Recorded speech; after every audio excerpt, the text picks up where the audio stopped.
أعوذ بالله من الشيطان الرجيم بسم الله الرحمن الرحيم الله الله الله الله الله الله الله الله الله الله الله नहमदुहु व नसल्ली अला रसूलिहिल करीम अम्मा बाद फ़अऊज़ु बिल्लाहि मिनश शैतानिर रजीम बिस्मिल्लाहिर रहमानिर रहीम मन युक़ शुह्ह नफ्सिही फ़उलाइका हुमुल मुफ़्लिहून सदक़ल्लाहु मौलाना अज़ीम व सदक़ रसूलुहुन नबियुल करीम। अल्लाह सोने दी बेहद हम्दो सना अल्लाह दे प्यारे हबीब ते बेशुमार दुरूद व सलाम तो बाद काबिल साद एहतराम मुअज़्ज़ज़ आमीन अर्ज़ है कि रब सोने फरमाया कि सूरह हशर दी नवीं आयत है कि जिन्हों अपने नफस दे लालच तो बचा लिया गया तो उही लोग फलाह पाउण वाले ने। सुभान अल्लाह, रब सोने कितना प्यारा खूबसूरत प्रोग्राम और पैगाम दिता कि रब सोना फरमांदा है ये आया पाक च है कि जिन्हों उहदे नफस तो अपने लालच तो बचा लिया गया, यानी रब सोना ही इंसान नूं नफस दे फितरियां तो बचा सकता है। एक तो सब ते चीज़ हो गई,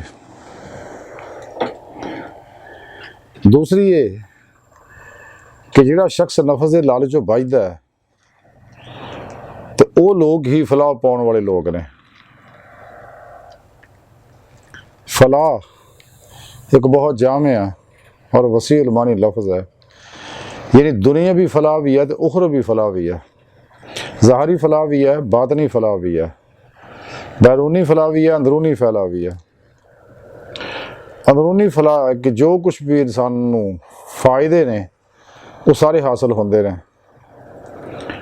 और अंदरूनी फलाह यह है कि इंसान हर तरह के जिस्मानी रूहानी नफसियाती दुखा मुसीबतां गमां बीमारियां परेशानियां मसाइल मुश्किलात तो बचदा है। लेकिन ये और बातन दे अंदर फलाह यह है कि इंसान को बातन दे अंदर दाखला मिलता है, इश्क नगर दे अंदर दाखला मिलता, बातन दे अंदर औलिया कराम रिज़वानुल्लाह ताला अलैहिम अजमाइन दियाँ रूहानी कचहरियाँ जान का शरफ हासिल होंदा है, और अंबिया अलैहिमुस्सलाम दियाँ कचहरियाँ में जान का शरफ हासिल होंदा है। कचहरी मुस्तफ़ा सल्लल्लाहु अलैहि वसल्लम च जान का शरफ हासिल होंदा है। हजूरी खुदा जल्ला शानहू च दे जान दे विच पहुंचण दे विच हजूरी खुदा च पहुंचण का शरफ हासिल होंदा और दीदारे मौला नसीब होंदा है। और ये कम तां ही होंदे अगर इंसान जिहड़ा अपने नफस दियां बुराइयां तो बचे, यानी मुख्तसर इंज कह लो ख्वाहिशात नफसानी तो बचे। जब तक इंसान ख्वाहिशात नफसानी चो नहीं निकलता, क्योंकि नफस का इलाज भी यही है कि किसी ख्वाहिश पर अमल ना किया जाए, बल्कि अपनी ज़िंदगी का हर अमल कुरान और सुन्नत के मुताबिक किया जाए। और फिर फलाह का एक मफहूम यह भी है कि इंसान के नफ्स नूं तज़किया हासिल होंदा है, कल्ब नूं तस्फिया हासिल होंदा है, यानी कल्ब का आईना साफ होंदा है जिहदे विच अल्लाह रब्बुल इज़्ज़त दे अनवार व तजल्लियात बरसदे ने, और इंसान इसे दिल दे अंदर अपने रब सोने का दीदार करदा। और फलाह का एक मफहूम यह है कि इंसान के ज़हन चो भी मनफी चीज़ां जिहड़ियां वो निकलदियां, और ज़हन भी साफ होंदा है तो मनफी चीज़ां नहीं कबूलदा। मजीद ये कि इहदे अंदर अनवारात इन्ने ज़्यादा हो जाते हैं, जुल्मत की हर लहर इहदे अंदरों निकल जाती है, और फिर इहदा अंदर नूरानी हो जाता है। और इंसान का नफ्स शैतान दुनिया मासवा अल्लाह आखरत और सारी खल्क चो इहदा ध्यान कुल्ली निकल जाता है, कल्ब का ध्यान जिहड़ा अल्लाह रब्बुल इज़्ज़त की तरफ हो जाता है। और कल्ब इहदा नमाज इश्क नीत लैंदा और राह मौला दा मुसाफिर बन जाता है। अल्लाह रब्बुल इज़्ज़त दी तलाश विच निकलदा है, दिन रात फिर इसे जदोजहद गुजारदा है, कुरान सुन्नत और फिक़ह दा इल्म हासिल करदा, सही अकीदा जिंदा दिल उलमाए हक कोलों, फिर बातनी इल्म सीखण वास्ते औलिया कराम रज़वान अल्लाह ताला अलैहिम अजमाइन दी बारगाह च हाज़र हुंदा, जिहड़े बादशाह ने। 2 नंबर गैर शरा लोग नहीं जिहड़े शैतानी प्रोग्रामां च उलझे हुए ने। ते और इस तरह दीगर फलाह दे बेशुमार मानी महाफीम और मतलब ने।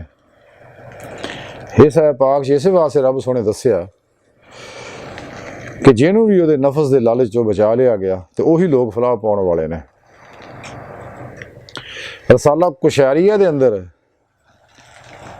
हज़रत इमाम कुशैरी रहमतुल्लाह अलैह लिखते हैं कि हज़रत अब्दुल्ला मनाज़र रहमतुल्लाह अलैह फरमाउंदे ने कि तुहाडा सब तो अफजल वक्त वो है जिहदे विच तुसी अपने नफस दे ख्यालात तो महफूज रहो। यानी चूंकि इंसान दे अंदर बेशुमार ख्यालात पैंदे सुबह तो लैके शाम तक, शाम तो लैके सुबह तक, हज़ार हा ख्याल इहदे ज़हन दी स्क्रीन ते चलते रहंदे ने, आउंदे रहंदे आ, जांदे रहंदे आ, डिज़ाल्व हुंदे रहंदे आ और ख्यालात दी लहरां बिखरदियां रहंदियां ने। लेकिन जिस ते ख्याल की तरफ इंसान अंदरों मुतवज्जो हो जाए ख्याल टिक जाता है,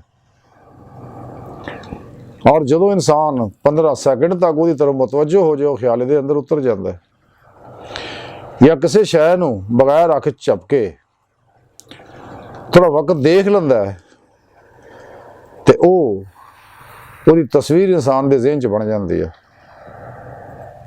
और फिर इंसान अगर उस तस्वीर जी पिछे बनती उतर मुतवज्जो हो जाए 17 सैकंड वो अंदर उतर जाती है। यानी सोच अच्छी है या बुरी है, जैसी भी है, वो इंसान नूं अगर खैर की सोच है अंदर अनवारात छड़ती है, मस्बत लहरां छड़ती है, पॉजिटिव लहरां छड़ती है, जी इंसान नूं कोई नुकसान नहीं पहुँचाती बल्कि फ़ायदा दिंदी है।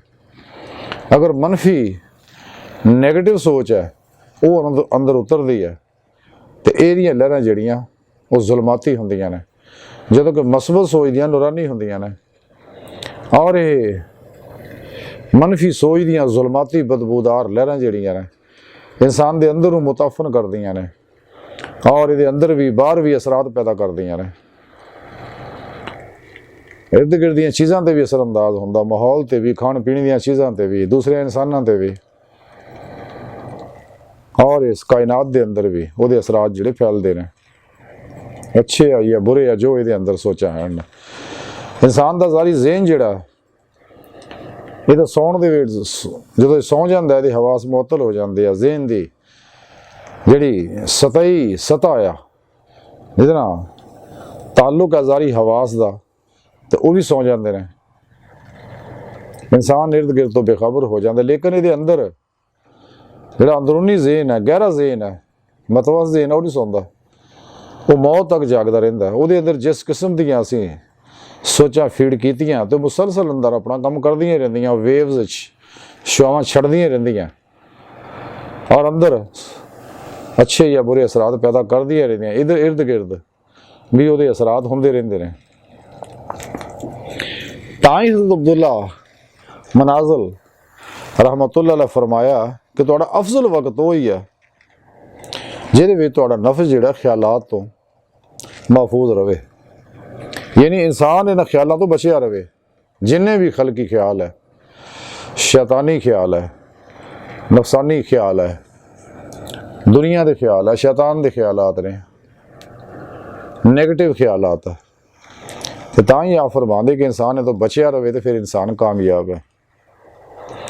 और फिर कुरान और सुन्नत के मुताबिक अपनी ज़िंदगी गुजारे, अजीमत की ज़िंदगी गुजारे, तकवे की ज़िंदगी गुजारे और इंसान कल्बन अल्लाह रब्बुल इज़्ज़त तरफ मुतवज्जो हो जाए, ताकि ये उत्ते अनवारात बरसन, नूरे फ़क्रे मुहम्मदी दे अनवारात जिहड़े अल्लाह के कुर्बे खास चा ਉਹ ਇਹਦੇ ਕਲਬ ਦੇ ਅੰਦਰ ਬਰਸਣਾ ਨੂਰ ਜਜ਼ਬ ਹੋਵੇ, ਨੂਰੇ ਇਸ਼ਕ ਇਲਾਹੀ ਇਹਦੇ ਅੰਦਰ ਜਜ਼ਬ ਹੋਵੇ, ਨੂਰੇ ਫਕਰੇ ਮੁਹੰਮਦੀ ਦੇ ਅਨਵਾਰਾਤ ਇਹਦੇ ਅੰਦਰ ਜਜ਼ਬ ਹੋਣ, ਨੂਰੇ ਕੁਰਬੇ ਇਲਾਹੀ ਦੇ ਅਨਵਾਰਾਤ ਇਹਦੇ ਅੰਦਰ ਜਜ਼ਬ ਹੋਣ, ਨੂਰੇ ਕੁਰਾਨ ਸੁਨਨਤ ਦੇ ਅਨਵਾਰਾਤ ਇਹਦੇ ਅੰਦਰ ਜਜ਼ਬ ਹੋਣ। ਜਿਤਨੇ ਵੀ ਖੈਰ ਦੇ ਅਮਾਲ ਕਰਦੇ ਆ, ਚੂँਕਿ ਉਹ ਕਸਰ ਪੈਦਾ ਕਰਦੇ ਆ ਔਰ ਉਹ ਅਨਵਾਰਾਤ ਇਹਨੂੰ ਜਿਵੇਂ ਜਿਵੇਂ ਮਿਲਦੇ ਅੰਦਰ ਇਹਦੀ ਰੂਹਾਨੀ ਤਰੱਕੀ ਹੁੰਦੀ ਆ, ਇਹਦੇ ਅੰਦਰੋਂ ਜ਼ੁਲਮਤ ਨਿਕਲਦੀ ਆ ਔਰ ਇਹਦੇ ਲਤਾਇਫ ਜਿਹੜੇ ਆ, ਇਹਦੀ ਰੂਹ ਜਿਹੜੀ ਆ ਬਾਤਨ 'ਚ ਪਰਵਾਜ਼ ਦੇ ਕਾਬਲ ਹੁੰਦੀ ਆ, ਅੱਲਾ ਰੱਬੁਲ ਇੱਜ਼ਤ ਤਰਫ ਮਹਿਵੇ ਸਫ਼ਰ ਹੁੰਦੀ ਆ।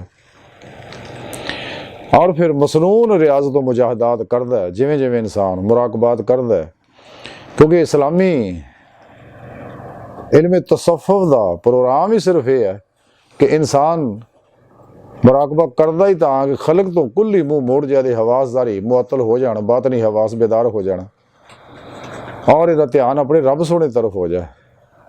ਜਦੋਂ ਕਿ ਜਿੰਨੇ ਸ਼ੈਤਾਨੀ ਉਲੂਮ ਉਹਨਾਂ ਦੇ ਮੁਰਾਕਬਾਤ ਜਿਹੜੇ ਉਹ ਦੁਨੀਆ ਦੀ ਗਰਜ਼ਾਂ ਵਾਸਤੇ ਕੀਤੇ ਜਾਂਦੇ ਨੇ, ਜਿਹਦਾ ਇਸਲਾਮੀ ਤਸੱਵੁਫ ਨਾਲ ਕੋਈ ਤਾਲੁਕ ਨਹੀਂ ਹੈਗਾ, ਬਲਕਿ ਇੱਕ ਮੂਮਨ ਵਾਸਤੇ ਨੁਕਸਾਨਦੇਹ ਹੈ। ਜਦੋਂ ਇਨਸਾਨ ਰਾਹ ਮੌਲਾ 'ਚ ਮੁਜਾਹਿਦੇ ਕਰਦਾ ਹੈ ਔਰ ਇਹ ਰਿਆਜ਼ ਤੋਂ ਮੁਜਾਹਦਾਤ ਜਿਵੇਂ ਜਿਵੇਂ ਮਸਨੂਨ ਕਰਦਾ ਨਬੀ ਪਾਕ ਸੱਲੱਲਾਹੁ ਅਲੈहि ਵਸੱਲਮ ਦੇ ਤਰੀਕੇ ਦੇ ਮੁਤਾਬਕ, ਤੇ ਇਹਦੇ ਜ਼ਾਰੀ ਸ਼ੌਰ ਮੁਅੱਤਲ ਹੁੰਦਾ ਮੁਰਾਕਬਾਤ ਦੇ ਦੌਰਾਨ, ਬਾਤਨੀ ਸ਼ੌਰ ਇਹਦਾ ਬੇਦਾਰ ਹੋਣ ਲੱਗ ਪੈਂਦੇ, ਜਿਹੜੇ ਲਤਾਇਫ ਦੇ ਜਿਹੜੇ ਹਵਾਸ ਹੈ ਉਹ ਬੇਦਾਰ ਹੁੰਦੇ ਨੇ ਤੇ ਜ਼ਾਰੀ ਹਵਾਸ ਮੁਅੱਤਲ ਹੋ ਜਾਂਦੇ ਨੇ, ਤੇ ਇਨਸਾਨ ਖਾਬ ਔਰ ਬੇਦਾਰੀ ਦੀ ਦਰਮਿਆਨੀ ਕੈਫੀਅਤ ਦੇ ਵਿੱਚ ਆ ਜਾਂਦਾ, ਜਿੱਥੇ ਇਨਸਾਨ ਨੂੰ ਕੁਝ ਹੋਸ਼ ਵੀ ਹੁੰਦਾ ਕਿ ਜੋ ਮੈਂ ਕਰ ਰਿਹਾ ਕੀ ਕਰ ਰਿਹਾ, ਜੋ ਕਰ ਰਿਹਾ ਸਭ ਦਾ ਪਤਾ ਹੁੰਦਾ। ਔਰ ਇਸੇ ਦੌਰਾਨ ਹੀ ਇਹਦੀ ਰੂਹ ਜਿਹੜੀ ਹੈ ਬਾਤਨ ਦੇ ਅੰਦਰ ਸੈਰੋ ਪਰਵਾਜ਼ ਕਰਦੀ ਅੱਲਾ ਰੱਬੁਲ ਇੱਜ਼ਤ ਤਰਫ, ਲੇਕਿਨ ਖਾਬ ਦੇ ਅੰਦਰ ਇਨਸਾਨ ਨੂੰ ਹੋਸ਼ ਨਹੀਂ ਹੁੰਦੀ ਹੈਗੀ, ਤੇ ਇਸ ਵਾਸਤੇ ਖਾਬ ਦੀਆਂ ਕੈਫੀਅਤਾਂ ਦੇ ਇਹਨੂੰ ਕੰਟਰੋਲ ਨਹੀਂ ਹੁੰਦਾ, ਲੇਕਿਨ ਮੁਰਾਕਬੇ ਦੇ ਅੰਦਰ ਇਹਨੂੰ ਪੂਰਾ ਕੰਟਰੋਲ ਹੁੰਦਾ ਆਪਣੇ ਆਪ ਦੇ ਉੱਤੇ, ਔਰ ਜੋ ਕੁਛ ਹੈ ਪ੍ਰੋਗਰਾਮ ਦੇਖਦਾ, ਜੋ ਕਰ ਰਿਹਾ ਔਰ ਜੋ ਕਰਨਾ ਇਹਦੇ ਉੱਤੇ ਇਨਸਾਨ ਨੂੰ ਆਪਣੇ ਇਰਾਦੇ ਦੇ ਉੱਤੇ, ਆਪਣੇ ਇਖਤਿਆਰ ਦੇ ਉੱਤੇ, ਆਪਣੇ ਯਕੀਨ ਦੇ ਉੱਤੇ, ਖੁਦ ਇਤਮਾਦੀ ਦੇ ਉੱਤੇ ਇਹਨੂੰ ਪੂਰਾ ਕੰਟਰੋਲ ਹੁੰਦਾ ਆਪਣੇ ਆਪ ਤੇ ਮੁਰਾਕਬੇ ਅੰਦਰ ਫਿਰ ਕੈਫੀਅਤ ਲੱਭਦੀ, ਜਿਵੇਂ ਜਿਵੇਂ ਰਿਆਜ਼ ਤੋਂ ਮੁਜਾਹਿਦਾ ਕਰਦਾ ਅੱਲਾ ਰੂਹ ਸੋਹਣੇ ਦੇ ਕਰੀਬ ਹੁੰਦਾ ਚਲਿਆ ਜਾਂਦਾ, ਕਿਉਂਕਿ ਮੁਜਾਹਿਦਾ ਕਰਨ ਨਾਲ ਹੀ ਮੁਸ਼ਾਹਿਦਾ ਇਲਾਹੀ ਹਾਸਲ ਹੁੰਦਾ। ਕਚਹਿਰੀ ਮੁਸਤਫਾ 'ਚ ਹਾਜ਼ਰੀ ਔਰ ਸੱਲੱਲਾਹੁ अलैहि वसल्लम ਔਰ ਹਜ਼ੂਰੀ ਖੁਦਾ ਜੱਲਾ ਸ਼ਾਨਹੁ ਦੇ ਵਿੱਚ ਇਹਨੂੰ ਇਹ ਨਿਮਤ ਨਸੀਬ ਹੁੰਦੀ ਆ। ਰਸਾਲਾ ਗੌਸੀਆ 'ਚ ਲਿਖਿਆ ਕਿ ਹਜ਼ੂਰ ਗੌਸੇ ਪਾਕ ਹਜ਼ਰਤ ਸ਼ੇਖ ਅਬਦੁਲ ਕਾਦਰ ਜਿਲਾਨੀ ਰਹਿਮਤੁल्लाह अलैह ਫਰਮਾਉਂਦੇ ਨੇ ਕਿ ਰੱਬ ਸੋਹਣੇ ਦੀ ਕਚਹਿਰੀ ਵਿੱਚ ਜਾਣ ਦਾ ਸ਼ਰਫ ਹੋਇਆ ਤੇ ਰੱਬ ਸੋਹਣੇ ਮੈਨੂੰ ਫਰਮਾਇਆ ਕਿ ਆ ਗੌਸੇ ਆਜ਼ਮ ਜਿਹੜਾ ਮੁਜਾਹਿਦੇ ਤੋਂ ਮਹਿਰੂਮ ਹੈ ਉਹ ਮੁਸ਼ਾਹਿਦੇ ਦਾ ਰਸਤਾ ਨਹੀਂ ਪਾ ਸਕਦਾ। ਯਾਨੀ ਰੱਬ ਸੋਹਣਾ ਹਜ਼ੂਰ ਗੌਸੇ ਆਜ਼ਮ ਨੇ ਇਸ ਵਾਸਤੇ ਦੱਸ ਰਿਹਾ ਕਿ ਤਾਂ ਕਿ ਆਪ ਵੀ ਇਹ 'ਤੇ ਅਮਲ ਕਰਨ, ਆਪਣੇ ਮੁਰੀਦੀਨ ਨੂੰ ਵੀ ਦੱਸਣ, ਮੁਸਲਿਮ ਉਮਾ ਨੂੰ ਵੀ ਦੱਸਣ ਕਿ ਜਿਹੜੇ ਇਸ ਰਾਹ ਦੇ ਮੁਸਾਫਰ ਹੈ ਅੱਲਾ ਸੋਹਣੇ ਦੇ ਤਾਲਬ ਹੈ ਕਿ ਉਹਨਾਂ ਨੂੰ ਦੱਸ ਦਿੱਤਾ ਜਾਵੇ ਕਿ ਬਗੈਰ ਮੁਜਾਹਿਦੇ ਤੋਂ ਮੁਸ਼ਾਹਿਦੇ ਦਾ ਰਸਤਾ ਨਹੀਂ ਮਿਲਦਾ। ਮੁਸ਼ਾਹਿਦੇ ਦਾ ਬੂਹਾ ਖੁੱਲ੍ਹਦਾ ਹੀ ਮੁਜਾਹਿਦੇ ਨਾਲ ਹੈ। ਜਿਹੜਾ ਸ਼ਖਸ ਅੱਲਾ ਰੱਬੁਲ ਇੱਜ਼ਤ ਤਰਫ ਰਗਬਤ ਰੱਖਦਾ, ਧਿਆਨ ਰੱਖਦਾ ਤੇ ਉਹਨੂੰ ਇਹ ਨੇਮਤਾਂ ਮਿਲਦੀਆਂ। ਤੇ ਇਸੇ ਰਸਾਲਾ ਗੌਸੀਆ ਦੇ ਅੰਦਰ ਹੀ ਲਿਖਿਆ ਹੋਇਆ ਕਿਆ ਫਰਮਾਉਂਦੇ ਕਿ ਰੱਬ ਸੋਹਣੇ ਦੀ ਬਾਰਗਾਹ 'ਚ ਰਸਾਈ ਹੋਈ ਤੇ ਰੱਬ ਸੋਹਣੇ ਮੈਨੂੰ ਫਰਮਾਇਆ ਕਿ ਗੌਸੇ ਆਜ਼ਮ ਜਿਹੜਾ ਮੁਜਾਹਿਦਾ ਅਖਤਿਆਰ ਕਰੇ ਮੇਰੇ ਨਾਲ, ਨਾ ਕਿ ਮੇਰੇ ਗੈਰ ਦੇ ਨਾਲ, ਤੇ ਉਹਨੂੰ ਮੇਰਾ ਮੁਸ਼ਾਹਦਾ ਯਾਦਦਾਰ ਹੋ ਜਾਂਦਾ। ਯਾਨੀ ਅਗਰ ਮੁਜਾਹਿਦਾ ਸਿਰਫ ਮੇਰੇ ਵਾਸਤੇ ਇਖਤਿਆਰ ਕਰਦਾ ਹੈ, ਯਾਨੀ ਮੇਰੀ ਸੁਭ 'ਚ ਰਹਿੰਦਾ, ਮੇਰੀ ਮਾਈਏ 'ਚ ਰਹਿੰਦਾ, ਮੇਰੀ ਤਰਫ ਮੁਤਵੱਜੋ ਹੁੰਦਾ, ਮੇਰੇ ਕੁਰਬ 'ਚ ਰਹਿੰਦਾ, ਮਾਸੋ ਆਲੋ ਤੋਂ ਕੁੱਲ ਹੀ ਨਿਕਲ ਜਾਂਦਾ ਔਰ ਉਹਦਾ ਸਾਰਾ ਮਾਮਲਾ ਸਿਰਫ ਮੇਰੇ ਵਾਸਤੇ ਹੁੰਦਾ ਔਰ ਉਹ ਰਿਆਜ਼ ਤੋਂ ਮੁਜਾਹਦਾਤ ਸਿਰਫ ਮੇਰੇ ਵਾਸਤੇ ਹੁੰਦੇ ਆ। ਤੇ ਆ ਰੱਬ ਸੋਹਣਾ ਫਰਮਾਉਂਦਾ ਕਿ ਉਹਨੂੰ ਮੇਰਾ ਮੁਸ਼ਾਹਿਦਾ ਜਿਹੜਾ ਔਰ ਮੇਰਾ ਦੀਦਾਰ ਹੋ ਜਾਂਦਾ, ਯਾਨੀ ਮੇਰੀ ਬਾਰਗਾਹ ਤੱਕ ਰਸਾਈ ਉਹਨੂੰ ਮਿਲਦੀ ਹੈ ਜਿਹੜਾ ਕੰਮ ਸਿਰਫ ਮੇਰੇ ਵਾਸਤੇ ਕਰਦਾ। ਅਗਰ ਮਖਲੂਕ ਵਾਸਤੇ ਕਰਦਾ ਫਿਰ ਉਹਦੀ ਕੋਈ ਹੈਸੀਅਤ ਨਹੀਂ।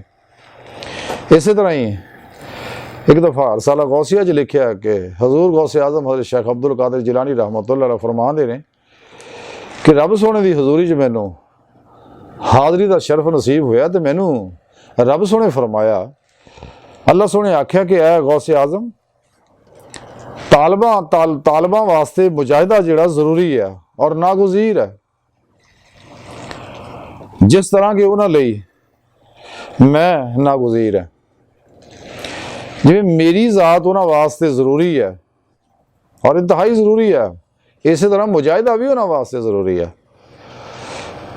यानी रब सोना दस रहा है कि मेरा अगर मुशाहिदा करना है, मेरा दीदार करना है तो मुजाहिदा इख्तियार करो मेरी राह के अंदर। जो मुशाहिदा इख्तियार कर दो मसनून कुरान सुन्नत के मुताबिक, ना कि गैर इस्लामी तरीक़े और अफलातूनी शैतानी रूहानीयत वालियां दे तरीके दे नाल, वो सारे गलत ने, नुकसानदेह है सिर्फ रब वास्ते। तो जदों इंसान ये मुजाहदे करता है तो फिर अल्लाह रब्बुल इज़्ज़त उन्होंने ये नेमतां अता फरमाउंदा है और सच्चे दिलों फिर रब सोने की इबादत करता, खालिस खुदा वास्ते, इखलास ना कि नफ्स वास्ते, ना दुनिया वास्ते, ना शैतान वास्ते। और सच्ची इबादत भी फिर नफा दिंदी है। जिवें कलंदर लाहौरी डॉक्टर इलामा मोहम्मद इकबाल रहमतुल्लाह अलैह फरमाते ने, सौदागरी नहीं ये इबादत खुदा की है, ऐ बेखबर जजा की तमन्ना भी छोड़ दे। इबादत खालिस खुदा वास्ते कर, ना कि जन्नत या जन्नत दिए मज़े लज़्ज़त और हुरां वास्ते कर, ना फ़कत खुदा वास्ते। लेकिन ये सारा मामला दिलों होवे, कल्बन, जब तक दिलों मामला होगा तो ही होगा अगर इंसान दा नूरे ईमान ये अंदर दी हर लहर च बसिया हो, जुबान दे इकरार ना, इकरारों बिल लिसान दे नाल तस्दीकुम बिल कल्ब भी होवे, दिलों भी, और नूरे भी हो, नूरे ईमान भी ये अंदर सराद किया हो, और दीगरे नवारात जिहड़े मैं अगे गिने सारे कट्ठे हो के इहदा अंदर नूरानी करना। लेकिन ये मामला दिल दे नाल होवे। लेकिन नूरानी अकल, अगर अकल नूरानी है लेकिन एक वो भी अकल है जिवें डॉक्टर इलामा इकबाल फरमाते हैं कि गुजर जा अकल से आगे कही है, नूर चिरागे राह है, मंजिल नहीं है। और एक जगह इकबाल फरमाते कि अकल यार 100 बेस बदल लेती है, इश्क बेचारा मुल्ला ना काजी ना हकीम। एक जगह इकबाल फरमाते हैं कि अच्छा है कि दिल के साथ रहे पासबाने अकल, अच्छा है दिल के साथ रहे पासबाने अकल, लेकिन कभी कभी इसे तनहा भी छोड़ दे। कि जो इंसान दे अंदर इश्क गालिब आ जाता है, इश्क मौला, और इतना ही हो अगर इंसान नफ्स दे चुंगल चो निकलेगा, क्योंकि अल्लाह और बंदे के दरमियान नफ्से उमारा ही सब तो बड़ा हजाब है। क्योंकि नफ्से उमारा इनू गैर च मुबतला करता है। जो इनसे दी ख्वाहिशात चो निकल जाता है तो फिर यदा दिल अल्लाह तरफ मुतवज्जो हो जाता है, क्योंकि फनाए नफ्स नाल ही फनाए कलम इनू मिलती है। वरना इनू नफ्स जिहड़ा गैरां च फसाई रखता, जिवें कलंदर लाहौरी डॉक्टर इलामा मोहम्मद इकबाल रहमतुल्लाह अलैह फरमांदे, जीना वो क्या जो हो नफ्से गैर पर मदार, शोहरत की जिंदगी का भरोसा भी छोड़ दे। क्योंकि नफ्स जिहड़ा है इंसान नू लज़ात दे पिछे लाउंदा, खास और शहवात दे पिछे लाउंदा, मालो मशहूरी दे पिछे लाउंदा। तो इकबाल फरमांदे कि शुरू का भरोसा भी इहदे अंदर निकल जाना चाहिए, लेकिन तां ही निकलेगा अगर इहदा नफ्स फना होएगा। अल्लाह के प्यारे नबी सल्लल्लाहु अलैहि वसल्लम तां ही फरमाया सीगा, जिन्हें अपने नफ्स को पहचान लिया तहकीक उन्हें रब को पहचान लिया। क्योंकि जो इंसान नफ्स की हकीकत समझ जाता है, इहदियां बुराइयां तो बाखबर हो जाते, हमेशा वास्ते तो मुँह मोड़ लेंदा। जो दुनिया को पहचानता दुनिया तो मुँह मोड़ लेंदा, खल्क को पहचानता खल्क तो मुँह मोड़ लेंदा, आखिरत को पहचानता उस तो मुँह मोड़ लेंदा, और अपने इस अंदर नूं अपने खाकी पिंजरे को पहचान लेंदा। इस पिंजरे के खाली पिंजरे चों निकल जाती रूह इहदी। लेकिन तां ही हो जे इंसान ला इलाहा इल्लल्लाह ਮੁਹੰਮਦ ਰਸੂਲullah सल्लल्लाहु अलैहि वसल्लम ਨੂੰ ਸਮਝੇਗਾ ਸਹੀ ਤਰ੍ਹਾਂ ਉਹਦੀ ਰੂਹ ਨੂੰ। ਜਿਵੇਂ ਡਾਕਟਰ ਇਲਾਮਾ ਮੁਹੰਮਦ ਇਕਬਾਲ रहमतुल्लाह अलैह फरमाते इसे नफी इसबात के बारे कि नफी हस्ती एक करिश्मा है दिल आगाह का। नफी हस्ती एक करिश्मा है दिल आगाह। हर चीज़ दी मासो अल्लाह दी कुल्ली नफर का ला इला ये नफी है, कुल्ली नफी कर दे। और इल्लल्लाह फिर अल्लाह सुन दा इसबात कर कि जो कुछ है ये सब सुने मौला ही दा ज़हूर है। इस वास्ते सच्चे अल्लाह वालियां दा पैगाम प्रोग्राम जिहड़ा है ये कुरान और सुन्नत ते मबनी है। और ये पैगाम अल्लाह के प्यारे हबीब सल्लल्लाहु अलैहि वसल्लम साढ़े प्यारे आका मौला सानू दता जो रब सोने को लैके आया, कुरान करीम की सूरत में साढ़े तक पहुँचाया। और ये वो जिंदा मोजज़ा है साढ़े प्यारे नबी का। मेरे प्यारे नबी के मोजज़ात अज भी जारी हो सारी है। जिवें पाकिस्तान जिहदे अंदर असीं बैठे हैं, ये भी एक मेरे प्यारे नबी का मोजज़ा। खुद मेरे प्यारे नबी ने ये पाकिस्तान अपनी ज़ेरे निगरानी बनवाया। हज़रत कायदे आज़म रहमतुल्लाह ज़रिए कायदे आज़म आखिरी वक्त डॉक्टर रियाज़ नूं दस के भी गए ने, किताबां भी लिखिया होया। और फिर कायदे आज़म ने भी आख्या कि नबी पाक ने एक पाकिस्तान बनवाता, हुण तुहाडी जिम्मेदारी है, मेरा आखिरी वक्त आ गया, मेरी सेहत इजाजत नहीं दे रही, इत्थे वो निज़ाम नाफद कर दिओ कुरान दा, खिलाफ दे राश दा, निज़ाम मुस्तफा दा। और ये नमूना पूरी दुनिया दिखाओ कि इस्लाम दा निज़ाम की है, ताकि दूजी आइडियल बन जाओ, ताकि दूसरे भी इस निज़ाम नूं अपनाउण। और गोई यूरोप दी चंद शिक्कां साडियां लै के ये साढ़े ही इस्लाम तो हज़रत उमर फारूक रज़ी अल्लाह तआला अन्हु खिलाफ दे रास्ता जो अखज़ करके अपने दुनिया चला रहे हैं, लेकिन पूरा निज़ाम नहीं जिहड़ा कोई फिट आया है, इसलिए कि ताकि इस्लाम फैल ना जाए। लेकिन अल्हम्दुलिल्लाह इस्लाम की निशातो सानियाँ शुरू हो चुकी है और फैलना फैल रहा तेज़ी ना। लेकिन यही वो पैगाम है जिवें डॉक्टर इलामा इकबाल ने गल कही सी कि औरों का है प्याम और मेरा प्याम और है, औरों का है प्याम और मेरा प्याम और है, इश्क के दर्दमंद का तर्ज कलाम और है। लेकिन इस वास्ते रब सोने एक जगह इकबाल बड़ी प्यारी गल फरमाई कि रब सोने नूं फरमांदे ने कि तू जो महफिल है तो हंगामा महफिल हूं मैं, हुस्न की बरक है तू, इश्क का हासिल हूं मैं। ये कायनात गो अल्लाह सुने मैं तेरे अनवारात दा अक्सी ज़हूर है, लेकिन इस कायनात दे विच जिहड़ा हंगामा आ वो मेरे इश्क की वजह नाल जिहड़ा तू मैनू अता फरमाया। ये तेरा इश्क है, तेरे हबीब दा इश्क है, इंसानियत की मुहब्बत है, ये कायनात की रौनक इसे नाल ही है। तो इंसान के दुखों का दारू भी यही है, क्योंकि ईमान की रूह भी यही है। खुद कुरान करीम सोने रब ने दसिया वल्लज़ीना आमनू अशद्दु हुब्बन लिल्लाह, कि ईमान वाले है ही है जो अल्लाह रब्बुल इज़्ज़त नाल टुट के प्यार करते हैं, वो ईमान वाले। लेकिन ये इश्क कमाल नूं उदों पहुँचता है जिवें रब सोने अपने हबीब नूं आख्या, कुरान करीम के अंदर मौजूद है, कुल इन कुंतुम तुहिब्बूनल्लाह फत्तबिऊनी युहब्बुकुमुल्लाह। ए हबीब सल्लल्लाहु अलैहि वसल्लम अपने प्यारी जुबान चो लोगों को कह दो, अगर तुम अल्लाह नाल मुहब्बत करते हो, ईमान लाए तो ईमान की रूह लभ गई है,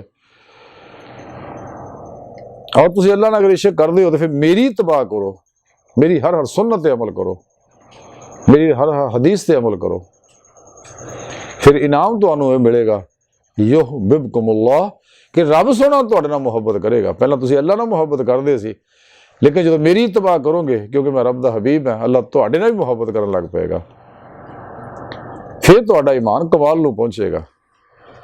यानी इंसान जिहड़ा उदों ही कामयाब हो सकता है जो नबी पाक सल्लल्लाहु अलैहि वसल्लम की सच्ची इत्तबा करे। तो सच्ची इत्तबा नसीब उदों ही होगी जदों इंसान नफस के चुंगल चो आज़ाद होएगा, इहदी लालच चों निकलेगा, फिर इनू सारियां फलावां जिन्नियां भी है ये सारियां मिलणगियां, जिहदे विच मैं अगे चंद गणाइयां और एक फला यह भी है फत्ता वो नहीं दी, कि फिर ही इनू हासिल होएगी और फिर इनामात मिलणगे, फिर अपने मकसद हयात नूं हासिल करेगा जिहड़ा दी जिंदगी का मकसद है। जिवें कुरान करीम च रब सोने फरमाया इला रब्बिका मुंतहा, है इंसान तेरी मंजिल तेरा रब है, तेरा परवरदिगार है, पालन वाला अल्लाह सोना है। तो इंसान फिर अपनी हकीकत तक रसाई हासिल करेगा। अज की सारी गुफ्तगू का खुलासा यही है कि सानू चाहिए कि अपने नफ्स का तज़किया करिए। अंबिया अलैहिस्सलाम आए ही दुनिया च इस वास्ते है, क्योंकि यही रुकावट है सब तो बड़ी, ये नफ्स हमारा ही है जिहड़ा अल्लाह और बंदे दरम्यान हजाब है सब तो बड़ा। और उस तो बाद फिर इंसान का वजूद हजाब है, फिर खल्क सारी हजाब है, ये असबाब और अरबाब जिन्हें हजाब है, और फिर सतमा मासवा अल्लाह आखरत, और ये सारी चीज़ां हजाब है। और नूर जुल्मत के 70,000 पर्दे जड़े दे वो हजाब है। फिर इन्हें सारे तां ही निकलेगा अगर इंसान अपने नफ्स जो निकलेगा, फिर इश्क की नेम इश्क इलाही की नेमत मिलेगी। और फिर यही वो इश्क है जिहदे बारे इकबाल फरमांदा, इश्क एक जस ने कर दिया किस्सा तमाम, इस ज़मीन व आसमां को बेकरां समझा था मैं। फिर इश्क मौला ही है जो रब सोने की बारगाह तक लै जाएगा। तो सानू चाहिए कि असी नफ्से उमारा नू पहचानीए, मुतमइना बनाइए, ताकि रब सोना फिर जी दावत दिंदा है नफ्से मुतमइना चले आ अपने रब की तरफ। तो फिर राय मौला का मुसाफिर असी बनांगे। अगर नफ्से उमारा या लवामा या मुतमइना मुलहिमा तो असी कदे भी हासिल नहीं कर सकते। नफ्स मुतमइना होएगा तो फिर ही है। इस वास्ते रब सोने फरमाया कि जिन्हों उहदे नफ्स की लालच चों बचा लिया गया तो वही लोग फलाह पाने वाले ने। तो अल्लाह सोने की बारगाह दुआ है कि अल्लाह सोने असी तो बड़े कम इल्म हकीर पुरतकसीर माड़े कमज़ोर आजिज़ मस्कीन इंसान अपने प्यारे हबीब दा सदका सानू ये नफ्स तो आज़ादी अता फरमा और अपनी दीद दी फलाह अता फरमा। साड़ियाँ खता गुनाह गलतियाँ लक्ष्यां माफ़ फरमा। दायमी तजल्ली हजूरी अता फरमा। कुर्रार्स दे सलाम नू गलबा अता फरमा। काफरां मुनाफिकां दे गलीज़ मनसूबे अता फरमा। अल्लाह बस बाकी हवस व मा अलैना इल्लल बलाग।